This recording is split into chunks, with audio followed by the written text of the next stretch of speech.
Well, just a great job by our team hanging in there. It's been a long day. I think wake-up call was 6:30, somewhere in there, and we got out of the hotel. I think 7:30. Went to Hoover. Spent maybe too much time out there, from what I've been told. But first game got away from us, and then this ball game, it seems like we took charge early. Obviously, it was because Chad hit a solo homer in the first and a 2-run homer in the third, and we were off and running. And then obviously hit another home run. Looks like in the fourth, a grand slam, and we felt like we were in really good shape there. And it gave us an opportunity to save some pitching and relax a little bit, but also get a guy like Matt Cronin in the game, who we do have confidence in because he has really good stuff. It gave us a chance to leave him in a little bit longer, and he came in and did a super job. Questions for the players first. We'll start here. Chad, why didn't you hit 4? Chase 3 balls, I guess, and then swing a ball 4. What was going through your head? I mean, when you came up for your third at bat, thinking, okay, I've already hit 2. I mean, what's going through your head in that time? Yeah, that guy faced him at Auburn and flipped me all like 7 curveballs, so I was kind of sitting on a curveball and kind of hung on it and just hit it pretty well.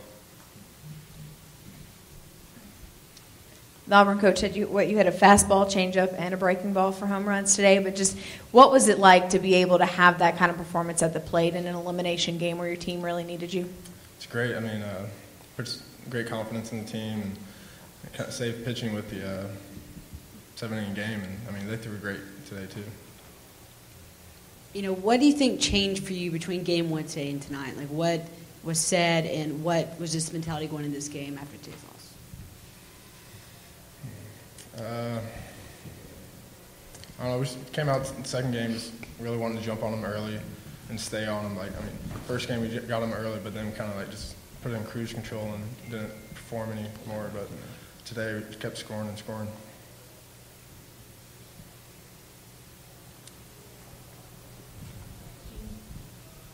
Go ahead. Matt, I mean, obviously everyone wants to talk about Chad's home runs, but the pitchers, you guys threw a combined no-hitter. What was working for you guys today, and especially you? I mean, for us in general, I think it was just, pitchers were going out there and competing and around the zone for the most part. I know we walked quite a few altogether. And for me, I would say it was my fastball. I think I threw like 5 curveballs. Chad, I wonder if you got any fuel from the All-SEC teams. I know 2 good first basemen in front of you, but if that was any kind of fuel for you going into this tournament.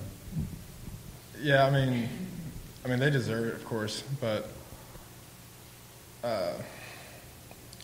not really play for that. But I guess, put a little burn behind you and just want to come out and show that you're just as good as them too. Have you ever hit 3 in a game before? And if so, No. 2's the max? Yeah, 2 is the max. Did you do it last year, or when was the last time? Did it at A&M. Oh, that's right. Both of you guys, but your home runs, your RBIs, and the no-hitter, that's 3 SEC records in one game.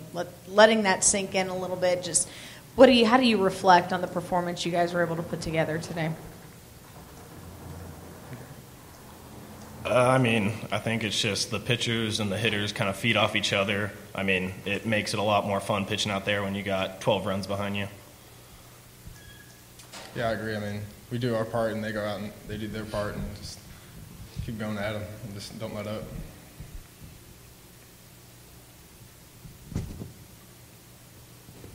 Any more questions for the players?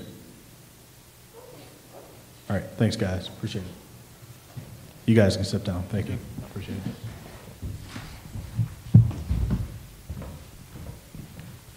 All right, questions now for the head coach. We'll start here in the back row, Coach. Yeah, hey, Dave, ever seen us display quite like what Chad did in that, the grand slam to maybe cap it all off? It made it special because, it's been such a long day. And the way we lost the first game, we let the lead slip away. We left a lot of runners in scoring position. Should have scored 2 or 3 more runs. It was really disappointing. And then the bullpen, just didn't do what they've been doing. And, hindsight's 20/20. maybe we should have brought in another guy or two and tried something different, and for us to then have to go sit around for 4 hours, regroup, change uniforms, take a shower, eat, wait till the 6th inning shows up on TV. Is what I told them, go watch the game. 6th inning, head to the bus.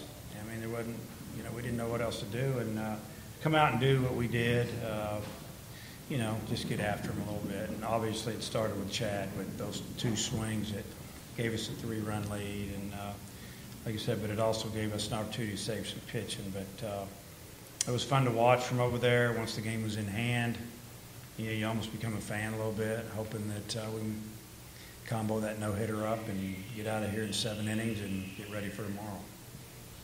You're right. I was thinking after that first game last year, if that would have happened last year, it would have been difficult to bounce back, snowball effect. What's the difference between this team? I mean, mentally, just huge. Yeah. Well, this team's a lot. I mean, you don't want to get on last year's team too much, and we don't try to stay away from that as much as possible. But this team's very tough-minded, and and probably a little bit of that is because of the way we finished last year, because it still stings really, and you can think back of the way it went last year in May. I mean, like I said, I've said many a time we couldn't get out of our own way. Anything that could go wrong went wrong, and when we needed to hit, we didn't get it, or we needed to pitch, we didn't make it, and we got left behind. We wanted to make sure that didn't happen this year, and guys came back in great shape last year. We waited about 7 days once school started. We started fall practice. We didn't mess around, and sent a pretty good message, and the guys just bought into everything we're doing. But they're just, they've learned that you got to move on. Baseball's a game of short memory. Learn from it, move on, and they did that. Came out and played a good ball game. Now we got a chance to play again tomorrow. Get another win. Get to play the next day. Right in the front. Dave, I know it's the 3rd inning and you're up 3-0, but you bring in Cronin in there, and it almost seemed like you understood that, okay, this is the ball game right here. I mean, we've got to get shut down, and you're facing Todd and Robert at that point, and you don't know what could happen with 2 guys on. Yeah, I mean, it was starting to have a little bit of the feel of the first game. It was you could see it slipping away a little bit. I mean, Taccolini, his stuff is running all over the place. Everything's sinking and diving, but he's having a little trouble throwing strike 1. And I don't know if he faced 8 or 9 hitters. I think he threw strike 1 to one of them, and had a 1-2 count, ended up walking, another 1-2 count, walking him. Just had to make a change, and didn't want to bring Knight in, trying to save him for tomorrow, give him that day's rest. That's why we didn't start in the first game. And then you're going, do we have to bring him in? Then why didn't we just bring him in the first game and win that game, or give ourselves a better chance? So it worked out. We're in the same situation for the most part. But, yeah, the game was on the line right there. That's what we felt like. Yeah, looking ahead to tomorrow, Coach, do you pitch Blaine? Do you want to pitch him tomorrow? Yeah. You just want to get him 5 days rest instead of 4. Right. And, that's get him pretty much back on track. And, so if he would have come in today, we weren't going to throw him more than 3 innings. So maybe I should have thrown him in the first game, the 7th, 8th, and 9th. So I'm kicking myself for that. But the way it ended up, we're going to get him tomorrow, throwing that, pretty much the same game. Cronin's pretty much been a specialist. So he went 4 innings. What did you see from him? And is he a guy who you could stretch out like that? Well, I can tell you this. We talk all the time about Matt, that next year we feel like he can be a conference starter for us. He has a really good breaking ball. He just hasn't figured out how to throw it in these games yet. We've seen it in a lot of scrimmages. We've seen it from time to time. That's one thing we really liked about him when we recruited him. It was a left-hander that had a breaking ball. And then the velocity's starting to come on. He's getting bigger and stronger, and he's got some deception there. I mean, the board's reading 88, 90 miles an hour, and they're swinging and missing at it. It's not like he's throwing 95. I've seen him up to 93. But he's got a quick arm. But, yeah, we've used him a little bit here and there. But, now what he's done is he's, earned a little more time. Next year next weekend in the regional, you'll see him probably pitching in some tight situations. In the front, Coach. Dave, at what point did you start thinking about the no-hitter or realize that was an option? Probably I knew he had it in the 4th, and then we got the big lead, and I'm thinking, hey, whatever. And then next thing you know, it's the 6th. And then we were kind of thinking, this would be kind of neat if we could get this. And, just we felt like, let's just bring Josh in, who's a senior. We know he's going to throw strikes, make him earn it. And we used him a little bit today, really brought him in to field that bunt because he's our best fielder and pitcher. And then Mangum still beats it out. So it was a great first game, as you can tell. So just let him come back again. And he did a super job. And, got a strikeout or two, maybe one. And but he made him earn it, and that's what we wanted. In the back. You kind of made some changes to your lineups after that 3 spot. Yeah. Jax, you put in the 6, and he responds with 2 triples. Yep. Is that kind of where you see him, or do you kind of continue? he could easily hit the 2-hole for us. But we have a pretty good run there with him hitting in the 9 holes, like having a second leadoff guy.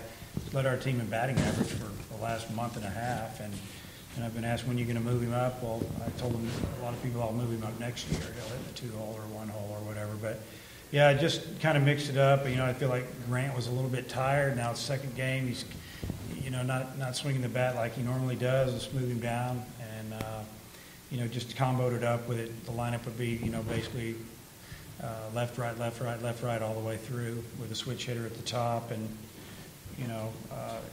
we scored some runs, so it worked. Thank you, Coach. Appreciate it.